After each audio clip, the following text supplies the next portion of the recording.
What's going on? What's going on? What's happening? How's everybody doing? Man, what a difference a week makes. Right. I'm still on island time, man. Still on island time. Are you really? Yes. I mean, when What's you up, just in Rich? that, I didn't get a chance you- to talk to you on Monday, bro. when you just in chill mode, it's hard to get off shit. You know you was in it. Weren't you on island time a couple weeks ago? I was. Lamatina, what's happening? Oh, you got a surprise for you. Who's showing the comments? You? No, man, we got a producer, bro. Is he on it like that? I mean, he normally He's on it, bro. he's kind of slow with stuff, man. So I'm like, wow, He's free from Guinness, man. He's Guinness free. You know what I'm saying? he detoxed it out. He finally detoxed. detoxed it. He detoxed it. He detoxed it. That's cool. All right. Well, thank you there, fellow producer, for being on your game, sir. Thank you. Yes, sir. So Yeah, you were chilling. So you is good to be back home, or you wish you had a couple more days? What? No, oh, that's good to be back home, dude. I was in Key West. Key West, man. Have you ever been to Key West? No. Key West attracts a certain type of cat, man. And that's all I'm gonna say about the matter. But it used to be a destination, a destination vacation party kind of spot. But I talked to some of the locals, and it's just getting so expensive that and it's lost some of its luster. You want to, but hey, man, got to chill and make a little money for the week, so I am not totally complaining. But Key West is officially a bro town, man. It's bro. It's heavy bro at this point. So yeah, it was kind of interesting, but glad to be back. Thank you guys for hanging with us. I'm glad to see that there are still some people left on the planet. Some people haven't left, jumped off the face of the earth, as we should say, from last week. We took a little break. I was out of town, and there was some other stuff going on that people were definitely more interested in, wouldn't you say? But yeah, glad to see everybody that's in the chat. Thanks for coming in. And if you are checking us out on YouTube, subscribe to the channel. You can share this podcast wherever you view your on YouTube. And I guess the stream is on YouTube. So, but share this with your friends if you're interested in musical items, such as things that we will be discussing or have discussed. And we just try to have a good time, bring a little information to the people, man, and share a little inside information on how we do our thing. So, but thank you for chiming in or for coming in, and we are here for your audio and visual pleasure. So, shout out to John Lamatina for the t-shirt. Got my man's t-shirt on. I'm on a roll. It's nice. At the John Lamatina Drum Studio, so I had to rip my man tonight. Where's your t-shirt at, bro? You didn't get one? I'm gonna need one, bro. John didn't show up Monday night. He could have got a lot of playing time, bro. That's true. He could have left me by myself, man. Oh, you had company. You had company. Your best friends with your best friend in the whole world was there, bro. So you can't got my boy. You talking about my boy? I'm talking about somebody else. I'm talking about the Russian tornado, man. Oh. That's my boy, man. I refuse to let you talk about Hurricane Stefanak, bro. Misha, what's up? If you're watching, Brad came in late. What's up, Brad? Hey, Brad, what's up? Brad must have had a had an appointment at Guitar Center or something, man. Nikolai and Dina are checking us out. I had to bring that back. Oh, wow. Yeah, Nice. all right. Nikolai got a lot of playing time last night, too. Man, Nikolai come to play, bro. You know that. Nikolai ate something, got his fuel up, bro. He was ready to go. Hey, man, he get that burger. He coming dressed, man. Coming dressed to destroy. Right. There was one time when him and Fontaine were playing, and I think his mom was trying to get his attention. Nikolai was crowding that microphone, bro. After he finished playing, he was like, "I own this microphone." Fontaine was trying to play. It was funny, but he was serious. He was listening to Fontaine too, and they were playing. They were going back and forth. It was good to Yeah, see man. a tenor battle. Yeah, and Nikolai has a YouTube channel. Dina, send Nikolai's. What's the name of his YouTube channel? We'll put it up so people can subscribe to. Right. He records videos of himself and the band and stuff and puts them up. So, cool. We'll post that in just a second, man. But other than that, man, what's been going on with you, man? You had a busy weekend. Yeah, man, real busy. Yeah. Hit the ground running when I came back from Puerto Rico. That's right. Everybody was speaking to me in Spanish like I was Puerto Rican or something. So I got to get that Espanol up. You know what I'm saying? Yes, sir. Hang out with Quinones so he can freshen you up. Quinones don't help anybody, man. Quinones just laugh at you, man. You try to say some Quinones, you're like, yeah. You saying you're on your own, man? You're on your own? I'm on my own, but I think Q is trying to get himself wrapped into the trips, you know? He's like, hey, man, next time you go to Cuba, he's like, you're going to need me there. I was like, bruh. So, you know, he's not going to try to help a brother, man. I need some Spanish lessons if y'all out there. Well, you guys were there for just a few days, right? For Dave's birthday, Friday through Sunday. Yeah, it came back on a Monday. Okay. It was cool, man. Dave had a birthday party. My brother, shout out to Dave, and he did it big, man. He did it really big. So yeah, cool. And then you had Napoleon's extravaganza last night. Yeah. Got there early, set up. Yeah. And we started it off, man. It was pretty good. So cool. Back at work today, and you know, I had a good lessons. Talk about entrepreneurship class. I have a music entrepreneurship class, and the term freelance musician, they're changing it to general business musician. What do you think about that? Instead of freelance musician, the term now is general business musician. General business musician. Yeah. Okay. I told him it's kind of like when I moved here, Stewart Avenue had a connotation to it. And they changed it to Metropolitan Avenue. Same stuff was going on. It's just different names. So. Stewart Avenue, Cleveland Avenue. Cleveland Avenue is still named Cleveland Avenue, though. Cleveland, right? But it had there was a certain vibe associated with that, you know.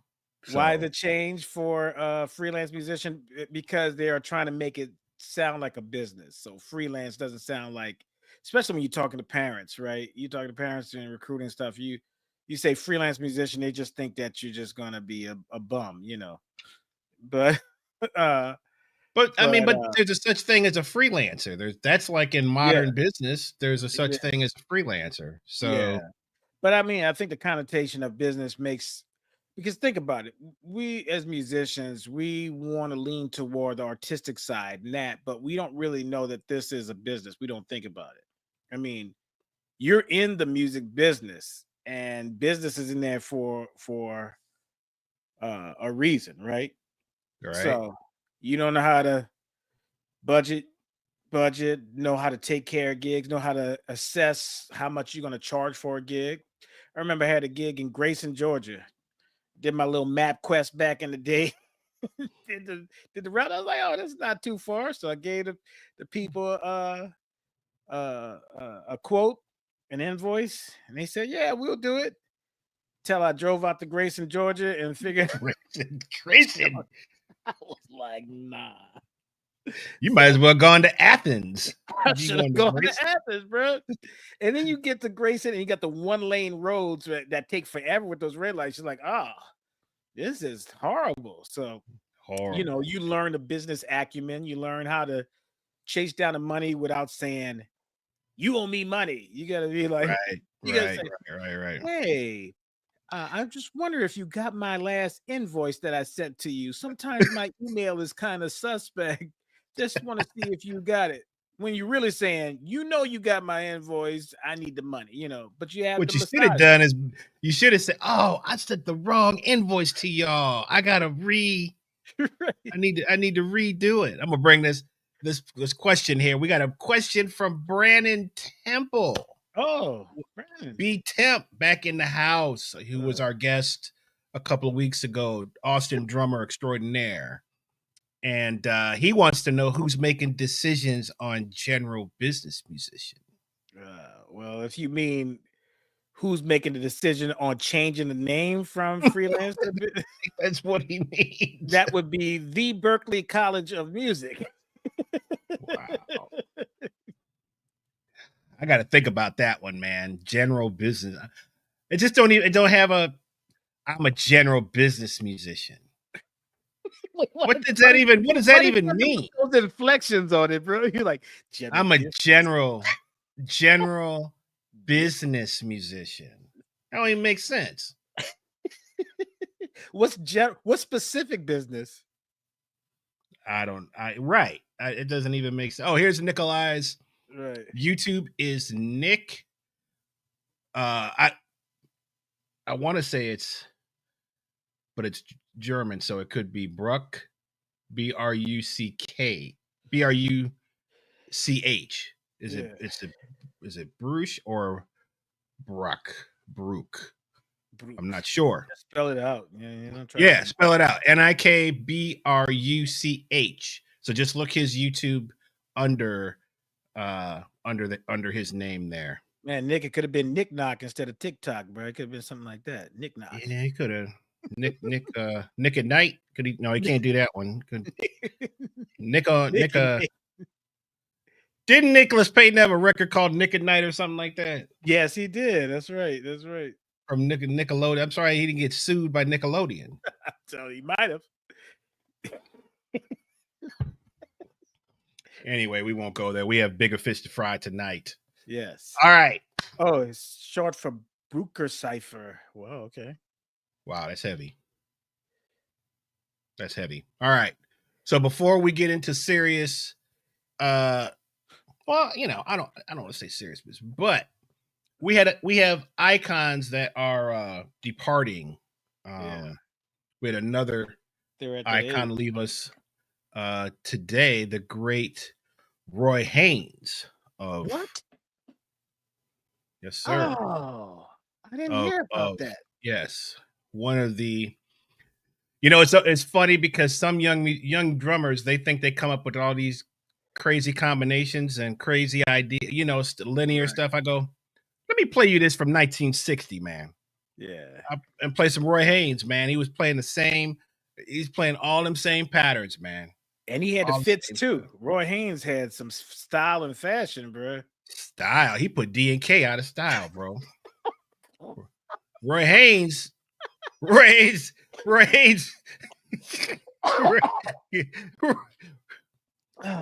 take DK to the hoop. He said, "Let me have everything on that wall." I want the whole wall. But rest in peace. Also, we lost my man Lou Donaldson, man. What? Where you been, bro? Where you been, man? So Roy Haynes was today. Lou Donaldson was yesterday. Wow. Who I had the pleasure to meet and have really great. I have some pictures somewhere that I'll pull up. Okay. But who was really the innovator of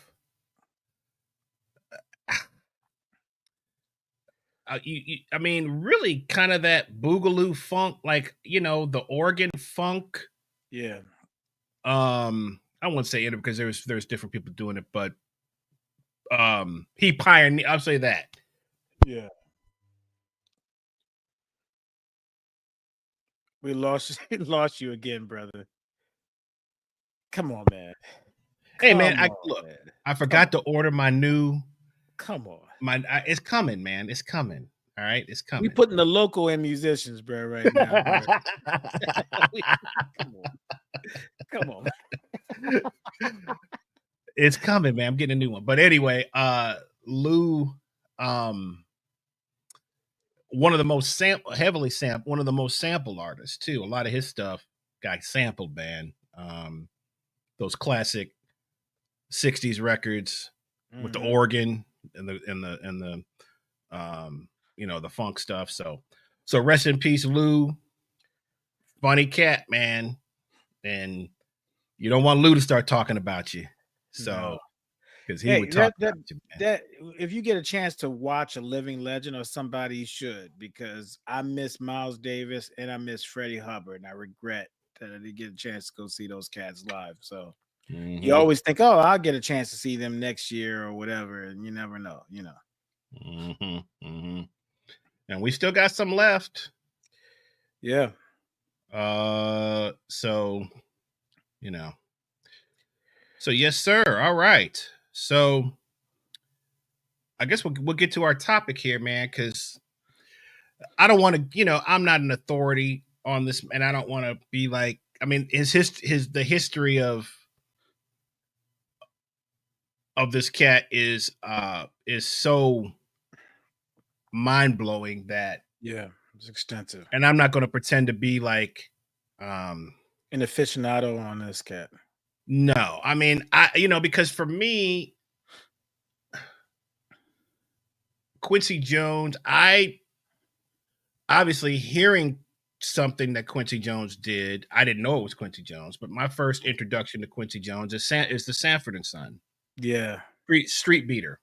Yeah. So that was the first thing I can remember hearing.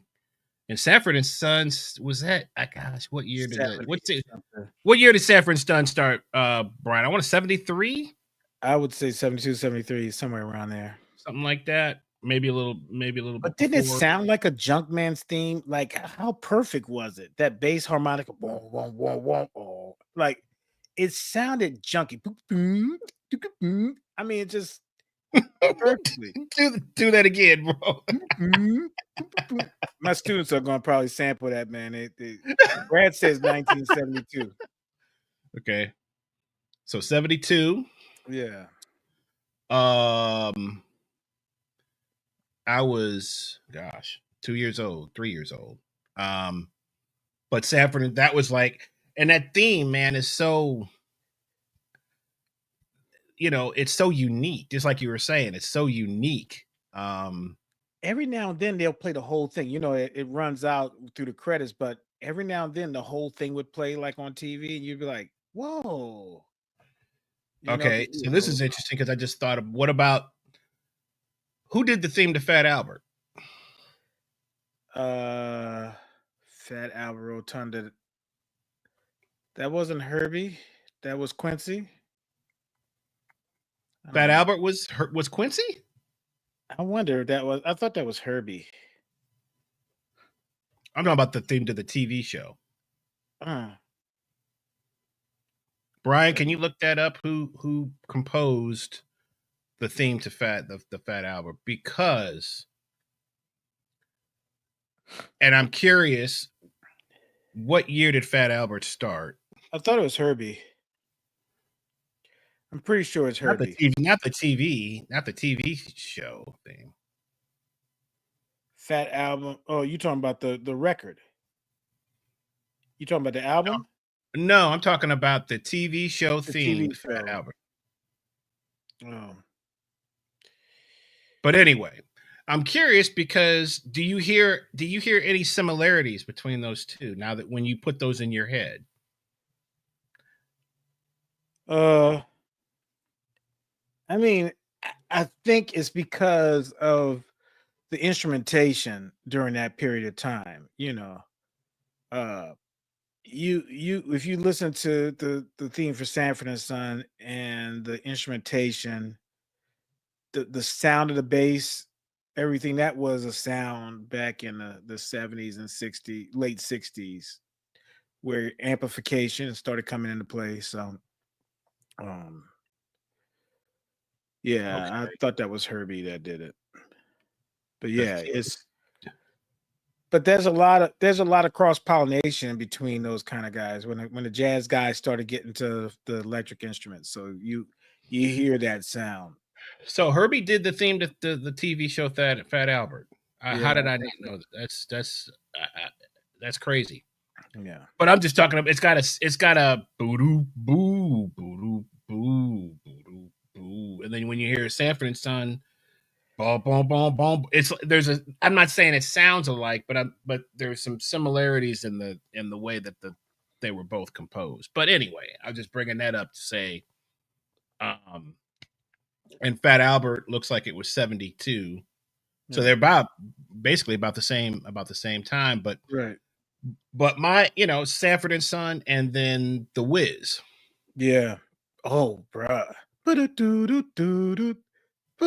one of the scariest scenes, bro, for me as a kid. But we're Michael going to talk a Jackson. little bit about, because a lot of people still don't know about Quincy's jazz legacy. Now that is probably Uh, the biggest one, especially so him yeah, being a trumpet player. They know him as a so here's producer, but not as a trumpet player that you would think, kind of like you think about Nick coming at an early age to the jam session, stuff like that. That's what Quincy Jones was doing, man. I think his mother died young, so he was able to go out and hang and stuff like that.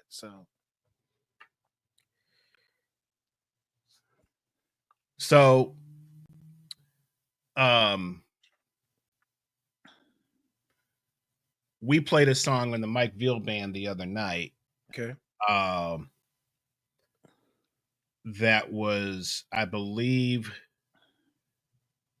Quincy's first let's see here. It's from 1960. His first song that he produced, um, called "It's My Party," Okay. which was a 60s. It's my party and I die if I want to. Okay. If I want. That's Quincy. Wow. And and then from there, obviously the Sinatra with Count Basie, he's a part of. But as a producer, And the young George Benson too. yeah. What is that?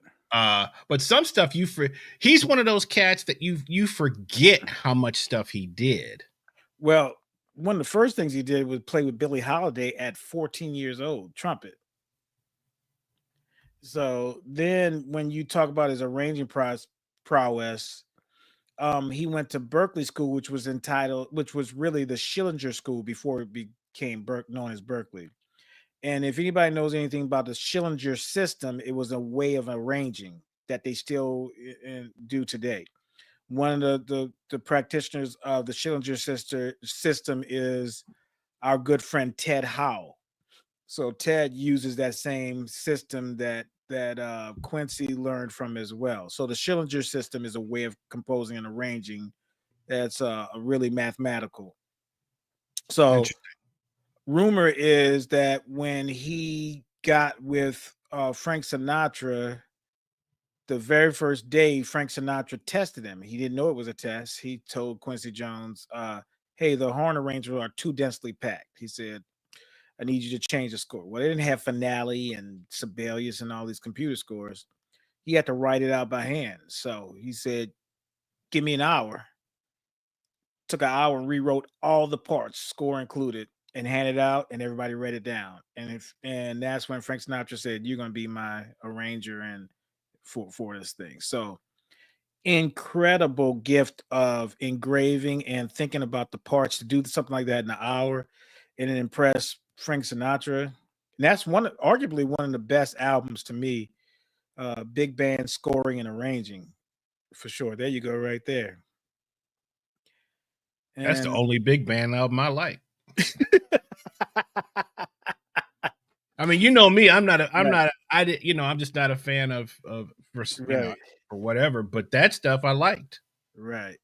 You know, I really, really dug that stuff, which is neither here nor there. But Charles Nesbitt also learned the Schillinger system too. Shout out to Charles Nesbitt. Yeah, but yeah, it's a specific system of arranging that. And how many Grammys have he had too? He's had like. Yeah, we'll get into that. Let's go from we'll talk about all that, but let's go from the Basie albums. Right. And then he made a ton of solo records that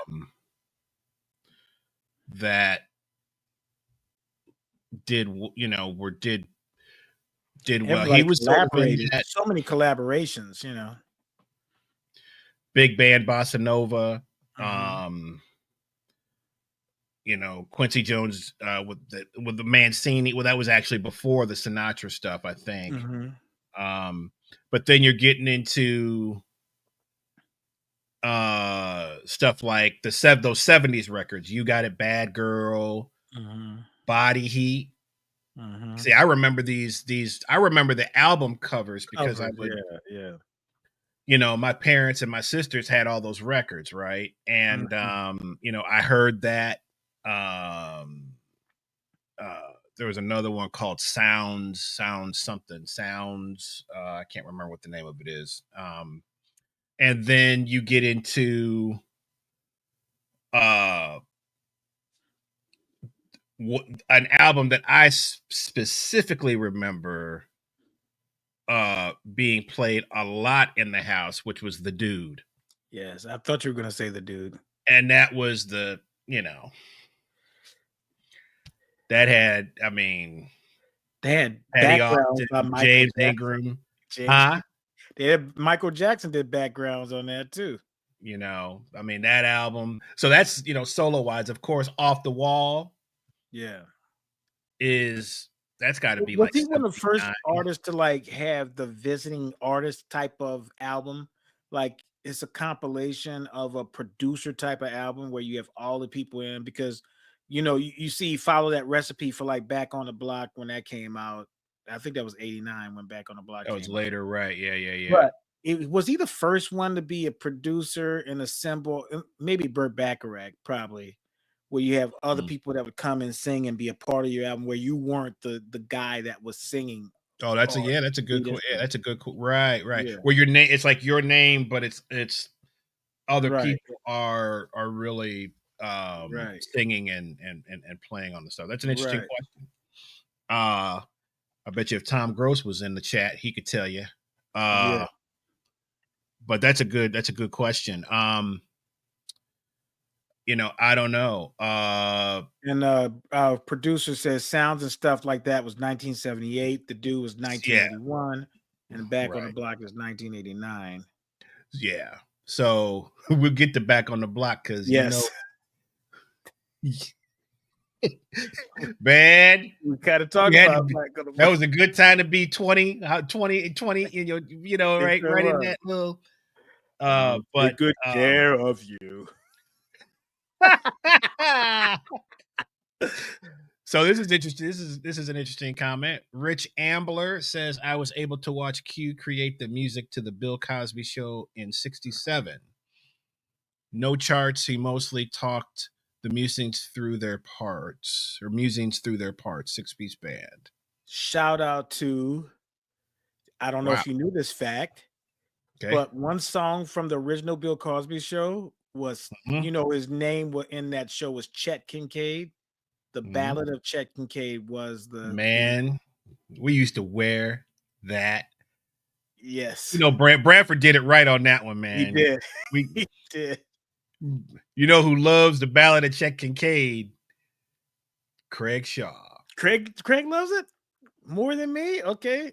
I think he loved it more. I think Craig is the Ballad of Chet Kincaid. I remember. Plot. It's just Craig Shaw, man.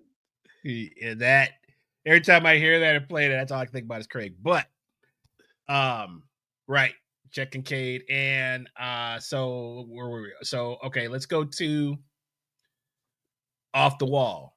Okay, I think one of the greatest records of all time, and that begins its collaboration with Rod Temperton too, right? Yes. Well, Rod actually. Okay, so that's a yes, that's a great point. So, so this period I actually do know a little bit about, but he was doing the Brothers Johnson, right? Those Brothers Johnson's records before that, and Lightning they did not. Thunder Thumbs. Man, I'll be good to you. I mean, great records. Yes, great records. You know, slick. He did the Rufus Master Jam album, but Off the Wall, man, it was like everything came together on that record, right? Sonically, the songs, the production, Michael was just unbelievable. And Rod Temperton, of course, you know, the famous story of Rock With You, which he wanted to give to Heat Wave, right? Which was his band. And they didn't like it. They're like, man, this ain't nothing. We ain't gonna do this. And like the rest is history on that one. Yeah. But yeah, so but you know, the record companies did not want Quincy paired. You're out again, bro. I'm gonna have to hold this thing. All right. This is insane. You got the LSU of mixers right there. You never know when they're gonna win. I got it from Brian Kelly. He sent it to me. All right. I promise new mixer next week. All right. But anyway, yeah, so but they did not want him paired with Michael. Wow. They thought it would be too jazzy. Wow. And I'm off the wall Thriller. Yeah. It's like, you know, whatever, but I'm an off the wall guy, man. Yeah. I can't help it. Yeah. The tune Off the Wall. Is Liberian Girl on that too? I think that's on Thriller. Oh, okay. There's a bunch on there. I gotta check it out. But I loved Off the Wall. Yeah, it was a great album. And that's like, you know, the sort of the gateway to his. I mean, after that, it's, you know, it's George Benson, Give Me the Night. Oh yeah, yeah. Which another Rod Temperton too. Man, Rod Temperton, man, is bad cat. You know what? Don't Stop Till You Get Enough was on that, right? Yes. Get on the Floor, Working Day and Night, Rock with You. That iconic yeah, all that was on there. What else? Let's see. Can't Help It. Yeah, Working Day and Night. What else is on there? Just rhythmically on that Girlfriend, record. She's Out of My Life. That was one. It's the Falling in Love. Get on the Floor. Of course, Off the Wall, Girlfriend. And Burn This Disco Out. I wasn't familiar with that one. That's kind of filler stuff. Yeah. But rhythmically on that record, man, the rhythms that Michael specifically was doing vocally, man, was just woo. Yeah.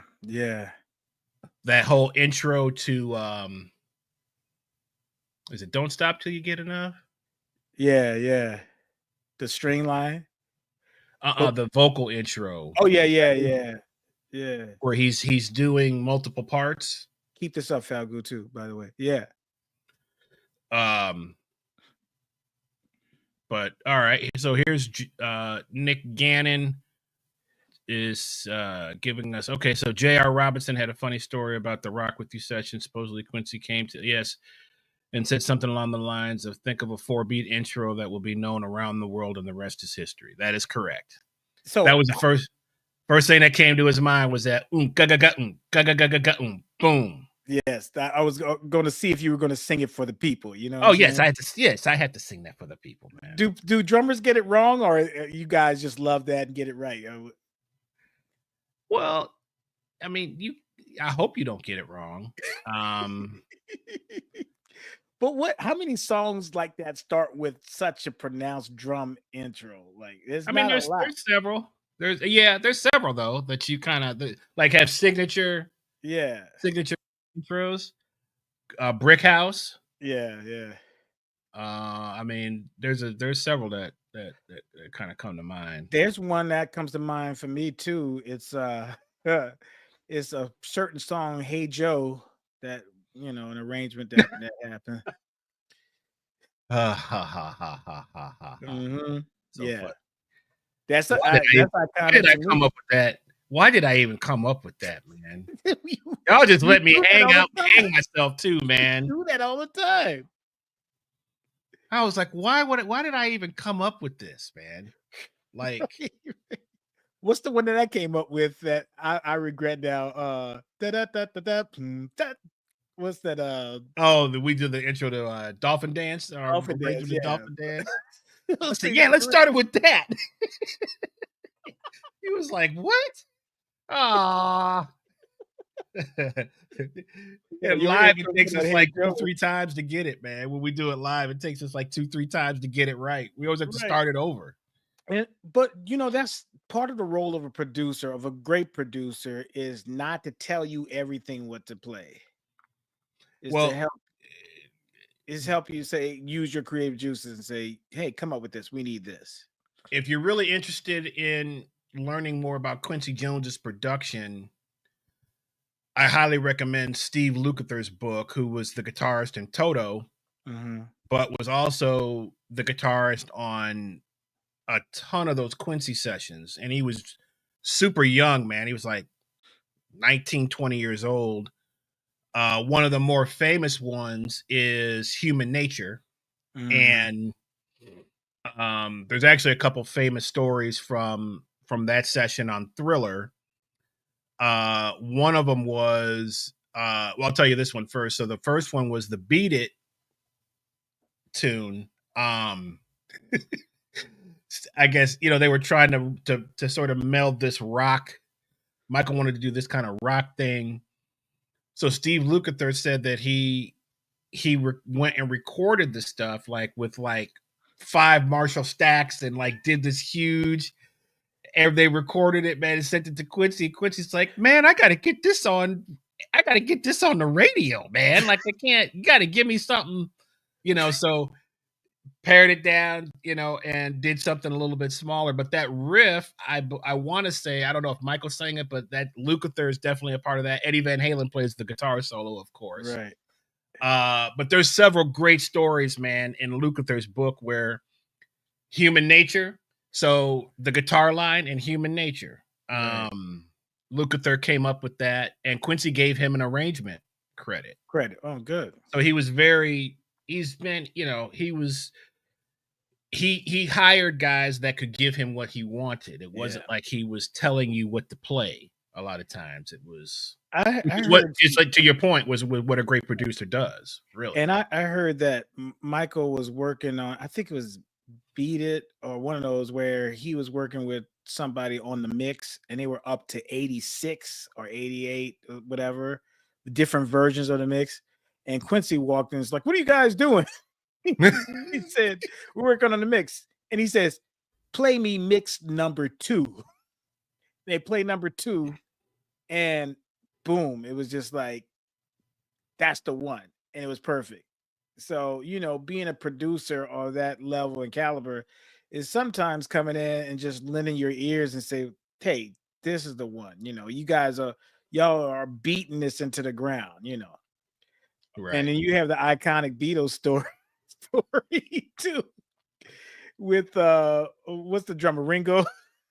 Yeah. When Quincy Jones talks about that. So, a producer has to make those decisions, man, on that kind of scale. Right. I mean, we've talked about the time that we met Quincy, but I guess you'll do that later or whatever. I love the clip that you brought out to that gig for that. Hey, but but I forgot that was the second time I met him, man. I met him. I played for him one other time with Adrian, with Miss Fish. Fish, okay. And we did a private party that was that he was involved in. But the second time, man, when you called me for that, I can't remember. Oh, well, obviously, so we had no idea, right? It was we did not know. So Maurice, you tell the story, man, because it's funny, man. Well, we had it was like a trio gig, right? So I was playing kind of bass and keys, playing drums, and Maurice White, saxophone player, was doing this gig. It was like at Marriott Marquis Hotel or something, like one of those hotels downtown. So man, Chris was like, "Man, I'm about to bring out the little kid, man." No, I asked him. I said, "Yeah, you did."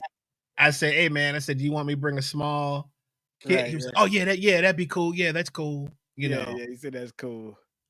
But if you know anything about the hotels in Atlanta to get to, it is brutal. Carting your stuff is brutal. So I understand. And we were supposed to be like not featured, but the kind of background cocktail set music, whatever. So we get on stage, we set up, whatever, and we see all these people coming in. We're like, whoa, this is different crowd, and say what you just said before, dude, because we were on stage. It wasn't like on stage. We thought it was gonna be like we were on stage. It was like featured. Man, in a big stage, and we look like, whoa, okay. Right smack in the middle, it's Quincy Jones got his cane. He's leaning on his cane like this, and he's listening. And Chris is like, "Man, y'all got me out here with this little kid, man, like that." You're like, "We didn't know Quincy was over here, man." And I remember somebody coming up to talk to Quincy, and he's like shooing him off, like, "Man, I'm listening, whatever." Like, oh man. So I don't know if it was Maurice or whatever. It's like, "Man, we gotta go talk to Quincy, man. We gotta go talk to him." So we took our break, walked over there, and Quincy was like, "Hey man, you guys sound good, man. I was checking y'all out. Good stuff." And people trying to talk to me because I want to hear the music, man. I want to hear the music. I remember that, man. Right. I remember that. Yes, right. I remember that. You're like, "Thank you, Mr. Quincy Jones." That's before you think about social media. I should have taken that picture, man. We should have just taken a picture with him. I wonder if we did. I don't remember us taking one with him, but he was listening, man. So, note to you musicians out there, you never know who you'll be playing for, who's in the audience. So always bring your A game. Y'all got me up here with this little kid, man. Like, you got me. But yeah, we were supposed to be background. We're on the stage. We're like, whoa, look at it to the audience. Guess who's in the chat, man? Ramon Puza. Ramon, I got a gig with you on Saturday, bro. What's up, Ramon? Bass player.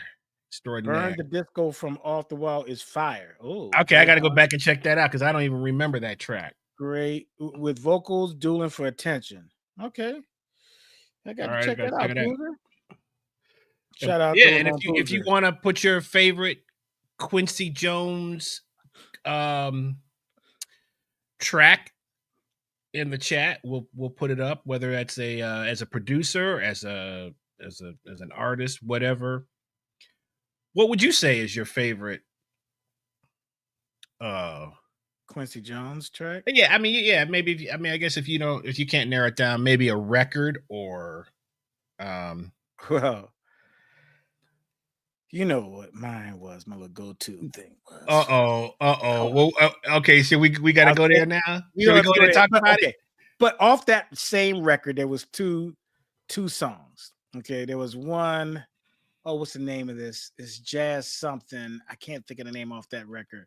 But they had all these guest little clips, and they had Dizzy Gillespie did a spot, Miles Davis, Ella Fitzgerald, and James Moody's little clip was my favorite one. He goes boop ba ba da ba do ba do ba da ba da. It's like the rap starts off with Kool Moe Dee and then Big Daddy Kane doing these verses, right? Okay. And they introduce these different iconic people, and they just do like 2 measure snippets. James Moody has this coldest one to me. He goes boop ba ba da ba do ba da ba da ba da ba da ba ba da ba da ba ba da ba da, like that. It's really bad.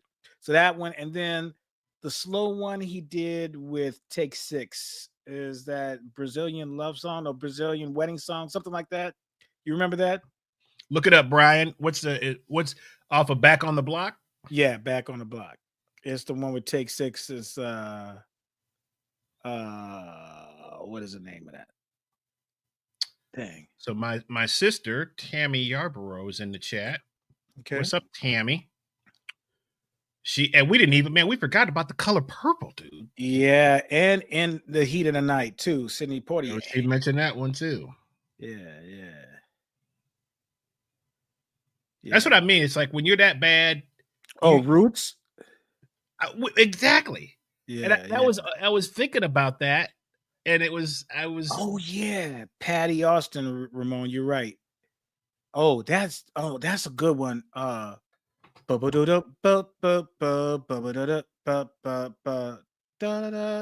name of that song? Well, Stomp is on. That's a Brothers Johnson. Stomp is amazing. By yourself. Oh, what's the name of that song? I can't. Which one you thinking of? The Patty Austin one? Patty Austin, yeah. Such a killing song. I tell you who loved to do some of those. We used to do Stomp. We used to do Off the Wall, the late. Oh, look at that! Tomorrow, a young Tevin Campbell that launched his career. Remember? So Quincy was just like Michael Jackson launched his, second career, if you want to, a solo career. He did the same thing for Tevin Campbell. And what's the tune you were talking about, though? I don't see it. Okay, so the first one is Jazz Center of the World. I gotta put this in the big boy thing because I can't see it. Where is my freaking make it larger? I can't see it. Okay, but Jazz Corner of the World. Let's see. The one I want to talk about is track number 14, but that's not it. Let's see. Is it September? Maybe it's September. I don't remember are you thinking about it? Didn't he do another one? Another kind of No, this one had Take 6 on it. I wore this out in college because it had the verb to be on it, but it's September. That's what it is. It's like a Brazilian song. Ooh. Oh, okay. Yeah. Straight harmony. All right, man. Let's talk about it. We gotta talk about it. Because I remember, man, I was back in Chicago. Oh, John Lambertine, this is Patty Austin. Is from my hometown, Bay Shore, New York. All right. Oh, cool. So there used to be a station. I guess all the major cities started having what they called the Quiet Storm. Yes. So the Quiet Storm. What time would that usually start? About 9, something like that. And it was in New Orleans. It was 98.5 WYLD. Wow. So the Quiet Storm, man, it was, when you hit it was just like, all the chill, everything that was real chill, kind of. Didn't everybody have the same intro? The Quiet Storm. Kind of sick, so stuff would get real saxy. You know what I mean? Get real saxy, man. Right. But man, a staple of the Quiet Storm, man, was Secret Garden.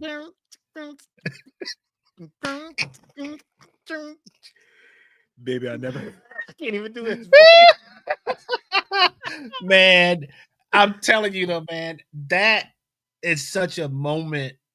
Yeah, I think in a lot of people's history, man, is that song was so. I mean, I knew everybody loved that. Everybody loved that tune. And it's the contrast of the voices too, right? So you had some Yeah. high singing brothers on that track. Listen, man, think about it though. Think about the the genius of. Was there anything like that before that? I'm trying to think. Do not remember anything like that at all. That had multiple singers. Multiple guy singers. Doing individual verses. Right. With Barry White doing the Anchoring. spoken part. Right.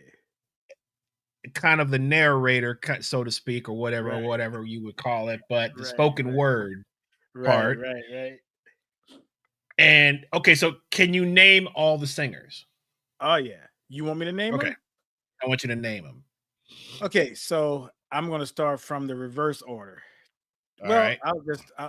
Okay, so Barry White. Okay. Iconic. Okay. I'll take good care of you. I'll lay beside you. Bruh, wish I had his voice for but you play that voice as if you were talking to the chick. You know what I'm saying? You'd be like, girl, listen to this. Turn up your speakers, let it rattle that woofer in there. Now, the one that I think shouldn't have been on there, but he did pretty good, Al B. Sure. Al B. Sure shouldn't have been on that record, but he was a popular name, right? He was hot at the time, though, so that's hot. that's a business decision. Business decision, right? And then, okay, should we go with DeBarge? Man, man. One of the most underrated cats of all time. Yes.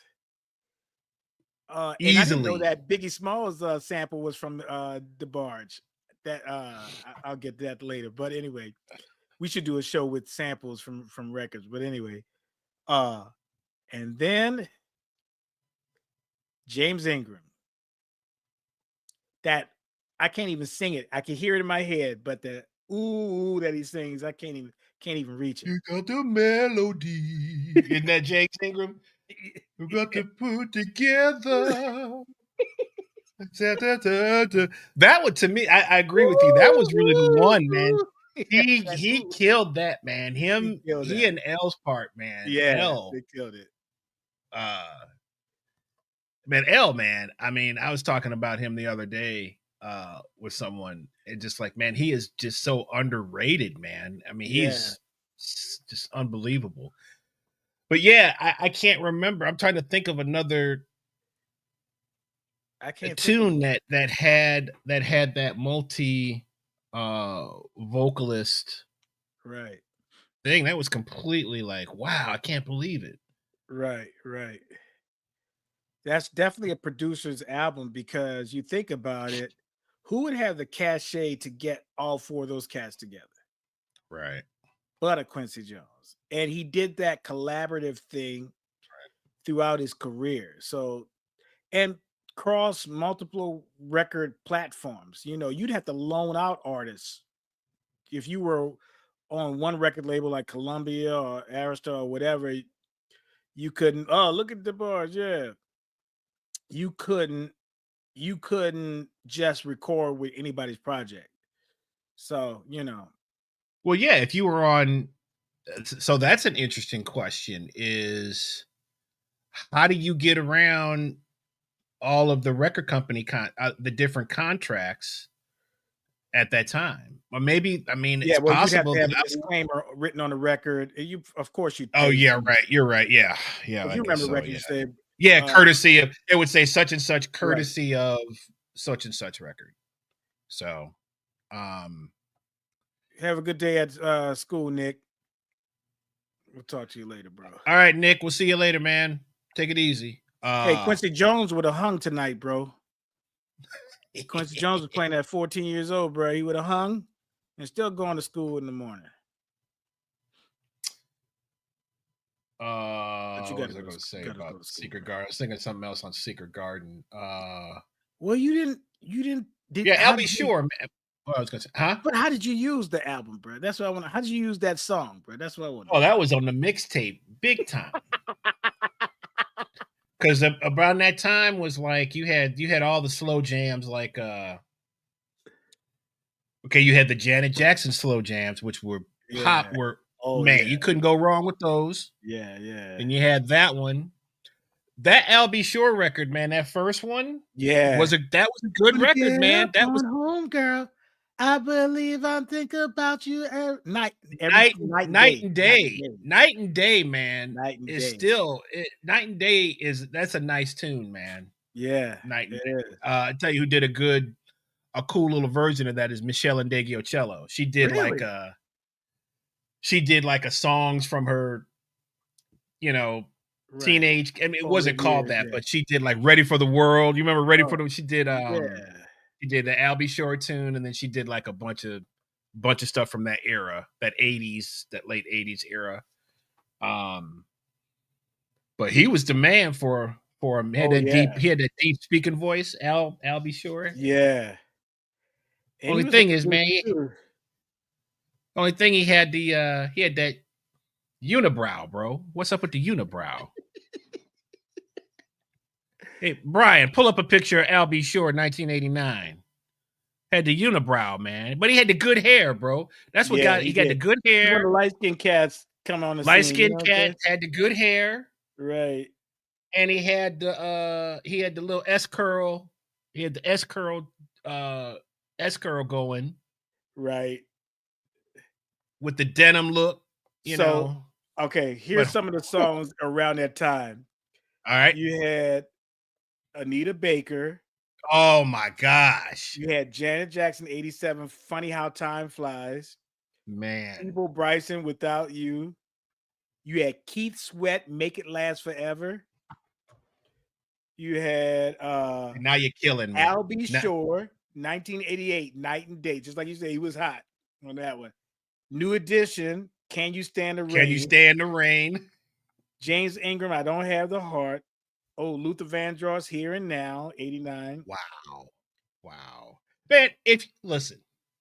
Najee, I'll Be Good to You. You Najee that's all the quiet. That's Quiet Stars, bro. Najee is how you got. That's Najee how you got to the. You was by Najee, regardless of if you like any kind of jazz or not. Exactly. Najee, that one. What's the album with him with the stay on the beach with the soprano man? Yes. Oh, what about your boy DeBarge was on this album, Foreplay, 1991, After the Dance. Come on, man. Yes. Listen. That's Quiet Stars, bro. If you was a young man struggling at that time, and you didn't put that kind of mixtape together, you did. Look at him. It looked like he's on Oprah or something. Had the unibrow though, bro. He still had it. Yeah, it was manicured though. Bro. Had the unibrow, man. But how many cats, man, had that look, man? They tried to have that look, bro. Dude, I know you had him in New Orleans. I know you had him in New Orleans, man. S-curl in their hair because of Al.B. Shore, bro. S-curl. Blue and white container, bro. S-curl for Al.B. Shore. He was dating some heavy hitters too at that time. He was hot in the streets, bro. Him and wasn't L married to Nia Peoples or somebody like that? Somebody like that. Yeah, Al.B. Shore put the light skinned dudes on the map. You start open the door for like Christopher Williams and all those cats, bro. Christopher Williams. Christopher Williams, man. His role in New Jack City, man. One of the all-time worst, bro. Horrible. One of the worst times ever, man. Christopher Williams, man. But man, yeah, man, that was the mixtape back then, dude. Yeah. It was all that. That was on it, and that was on Quincy Jones' album, bro. I mean, a producer's album. Who played guitar on that? Doc Powell, or not Doc Powell, but that was Paul Jackson, wasn't it? Paul Jackson. Yeah. Had to be Paul. Was that Paul Jackson? So. It sounds like him. It had to be. I mean, the tempo of that, man. When you really, man, you should do a breakdown of that. You got to do a breakdown of that. I should. I think every element of that tune is like a masterclass, man. Oh, and when the bass comes in with the hits, boom, boom, boom, boom, boom, boom, boom. I remember, man. You remember Sambuca? Yes. Man, I wanted Sambuca, man, one time, and some cats was trying to play that dude. Oh no! I was like, no. Man, no. Didn't get the singers to do that. It's hard to do. You had to do it. Oh, there it is. Algo found it. Look at it in the background, Christopher Williams, bro. Man, he kind of put Al to shore. He was like, "Let me show you what a light-skinned cat looked like, man." You got the little mustache. The unibrow thing. That's like Al B. Show, bro. I'm telling you. Had the little Prince. Remember Prince put the little Prince mustache on the. Yes. So they had the little mustache. Had the little mustache, bro. Good hair. S curl. S curl again. That's hilarious. Oh man. Oh, that's funny, man. Oh, that's that's hilarious. So, what about? I mean, we're not finished with his accolades yet.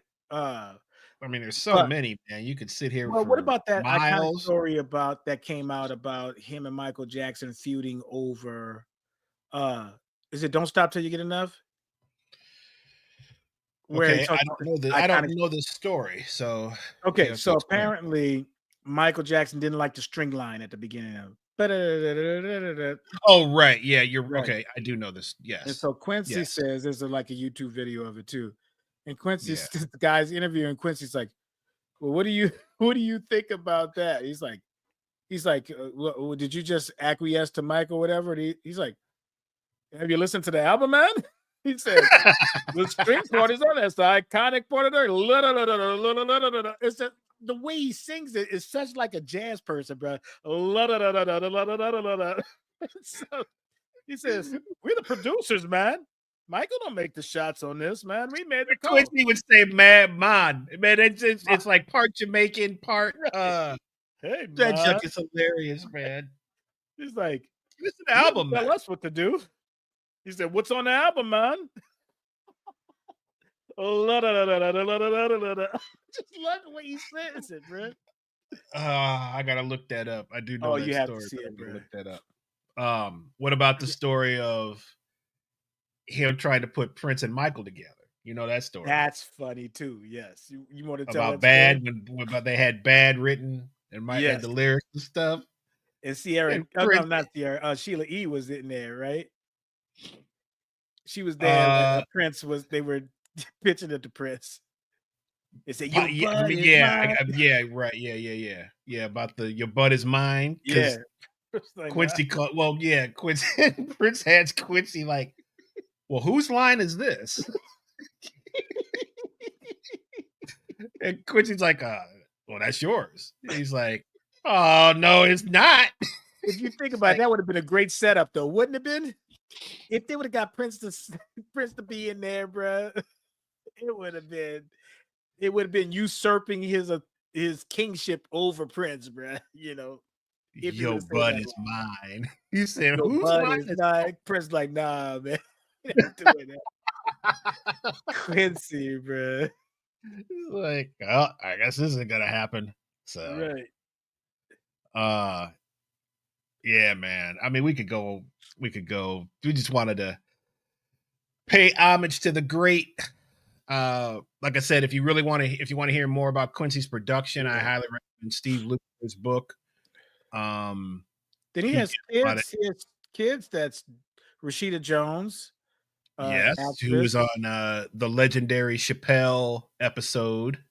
Oh yeah.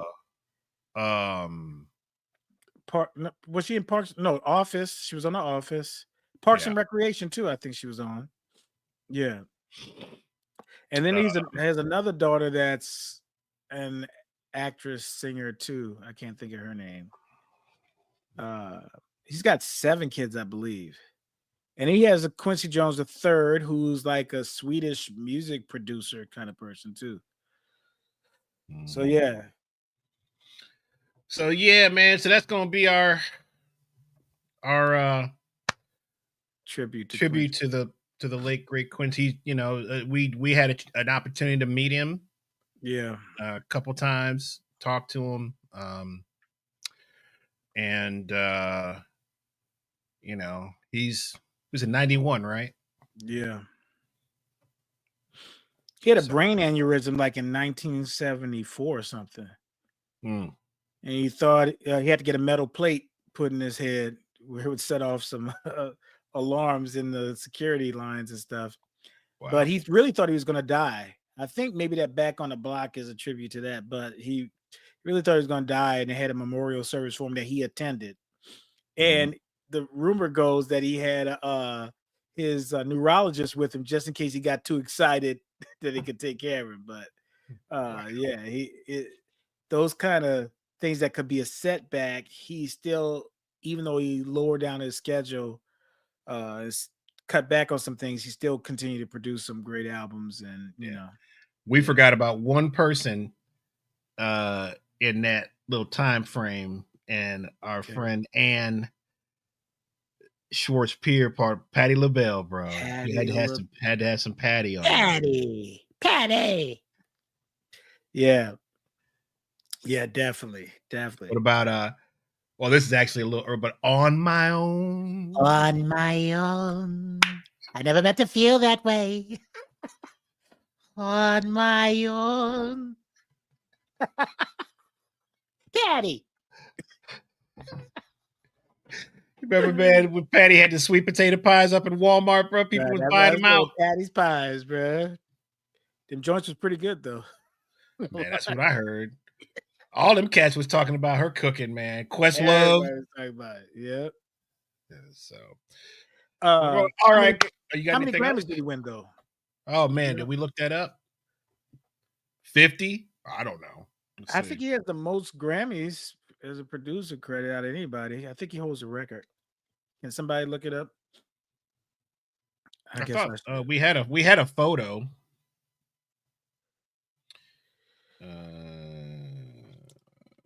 But yeah, I mean, you think about all the Grammys that he's had over the years for whatever various works, writing credits. So I mean, we didn't even talk about We Are the World. What about that? Oh man, what about that? That's probably the biggest thing, man. We should have said that. I mean, but that's what I'm saying. It's like, man, it's there's so much that you forget. Did you see the documentary for that? We Are the World? Oh yeah. Crazy. Yeah. But I mean, there's so much. Okay, let's see here. We didn't even really talked about his trumpet playing, man. 28 Grammys. Yeah, that's crazy, stupid, man. We haven't even talked about his trumpet playing. And talked about his trumpet playing. Like Ray Charles. I mean, I mean, we will never see another, artist. Yeah, that literally spans that much time, played with that many legendary people, and look at that. And then also, what about the connections that he was responsible for? Putting people together. Just that We Are the World thing. Just think about all the artists on that, and to the egos involved with that. I mean, you have Lionel Richie. Yeah, look at all the people. Ray Charles, Bob. Yes, just all the people that's involved with that. It is that Aretha? Who's that right there with Aretha? Wow, craziness. I mean, Diana. I mean, ease on down the. I mean, there's so many. Man, our whole life is like partially painted with Quincy Jones. Stevie. There was one of his albums. I remember he had a collaboration with Ray Charles and Stevie Wonder. Has anybody ever had Ray Charles and Stevie Wonder on an album together besides Quincy? That's crazy. That's the biggest one right there. Michael Jackson, probably. For you to tell us a story that this possibly wouldn't have happened is crazy. Mm-hmm.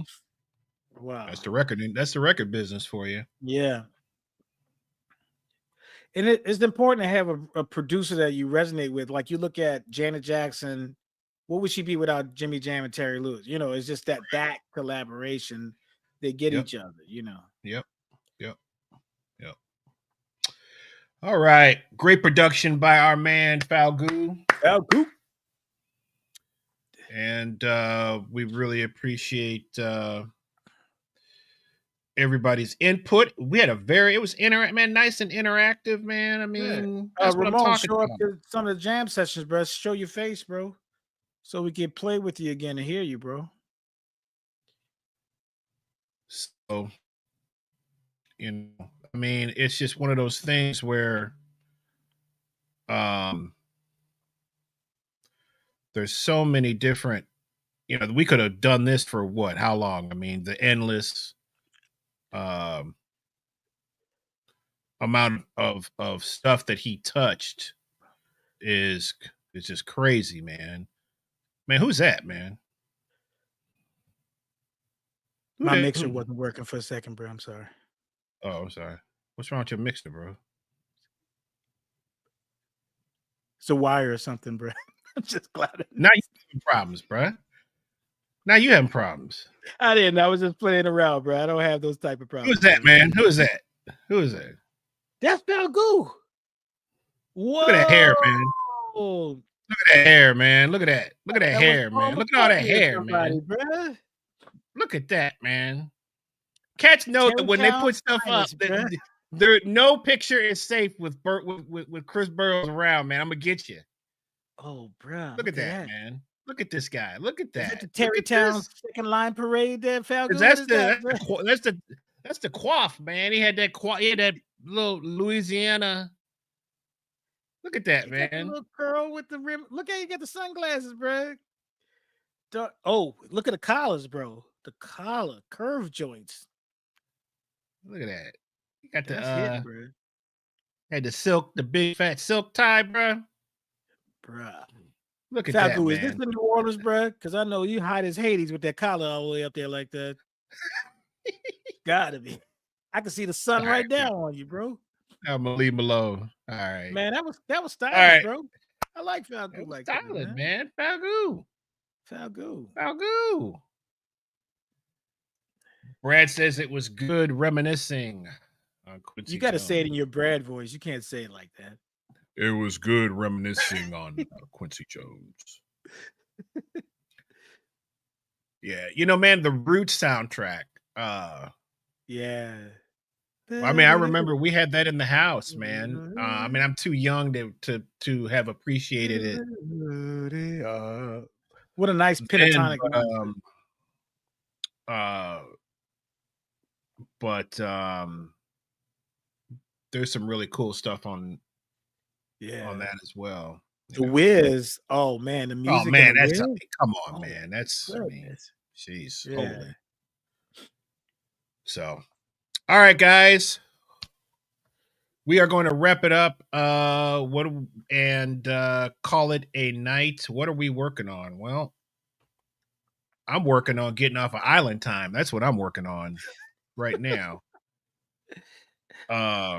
It's coming up holiday season, man. So it's just gig. I mean, it's like work galore, gigs through the end of the season, through the end of the year, man. When do you get your first Christmas gig? People don't really realize that season is brutal, and the songs are so iconic that you can't make a mistake on a Christmas song. You have to. You just can't. Right. So remember, some of them are so similar. It's crazy. You ever remember playing at Houston's during the December? Oh yeah. They were like, no Christmas music. No Christmas. Man, I missed that gig, man. I missed that gig. I really, man, just hit it just once a week or once every other week. Right. It was perfect because you know, and then everybody get a chance to call tunes. It was really, really cool. Nice concept. Shout out to Louis, Tommy, and Keith Runfolo. Absolutely. Let's see. Public gigs. Okay. Yes. Okay, you want to start I'm first? all private, dude. I'm all private. Joe got you locked. Click, click. Except for Napoleon's and then Tin Roof on Wednesdays. I mean, everything else is. Well, you would have been on a gig on the 30th, but you had to see Notre Dame play or whatever. The third. Oh, you got that right. I'm at Red Light Cafe on November 30th. So you guys come on out. You're going to be tired of turkey by that time. Your wives and girlfriends and daughters are going to be shopping. Come out to Red Light. You know, I would have loved to be on that, but the defensive beatdown that Notre Dame is going to put on USC that night, man, I can't. You have to witness it. I've been waiting for you. Know how I feel about USC. I know you have. I mean, so yeah, Lincoln? man. You looking forward to Lincoln? He's like cat they've been looking for. You know, when you've been looking for that cat, you finally find you drive. Right.